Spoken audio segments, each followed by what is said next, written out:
Hi guys, my name is John and we're going to be talking about adaptive immunity. Specifically, we're going to be talking about T cells and B cells. Let's do an overview of the immune response. Immune response happens in two phases: the generation of clonal diversity, which happens during fetal development, and produces a large number of T and B lymphocytes for general response. The clonal selection is the second phase, and it happens with luck after birth and throughout the lifespan. The purpose is to produce specialized T and B cells for use against specific antigens. Let's do a little analogy. Let's say that your body is, say, a house, and it has been infected with pathogens, these guys. What are you going to do? Well, the body's response is to produce T cells and B cells. For this analogy, I use my kids because hopefully they will keep the cats off me. T cells and B cells develop slightly differently.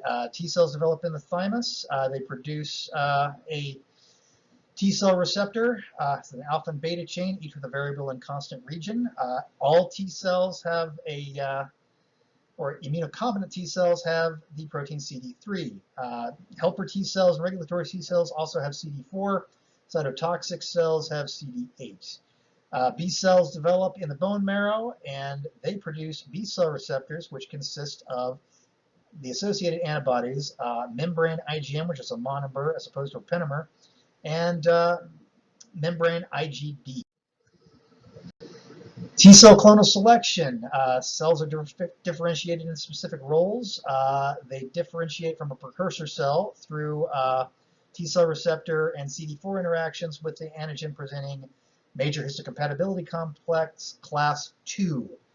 Cytotoxic is slightly different because they differentiate through a CD3-CD8 interaction with MHC class 1 molecules.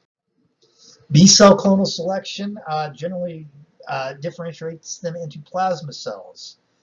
Plasma cells by default secrete IgM, but a class switch can happen through T helper cell cytokines, which signal the plasma cell to undergo a change. IL-4 and IL-3 cytokines cause it to secrete IgE.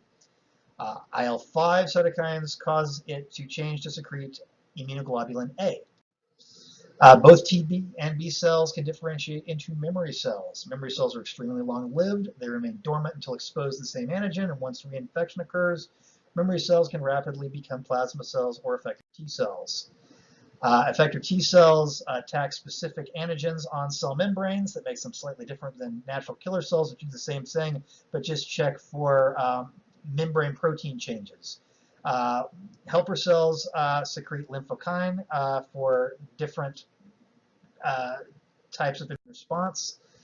Peripheral tolerance is taken care of by T regulation cells. They control the immune response, maintain tolerance against self-antigens, express high levels of CD25, and they produce immunosuppressive cytokines, which is a good thing because if they don't, they attack the host.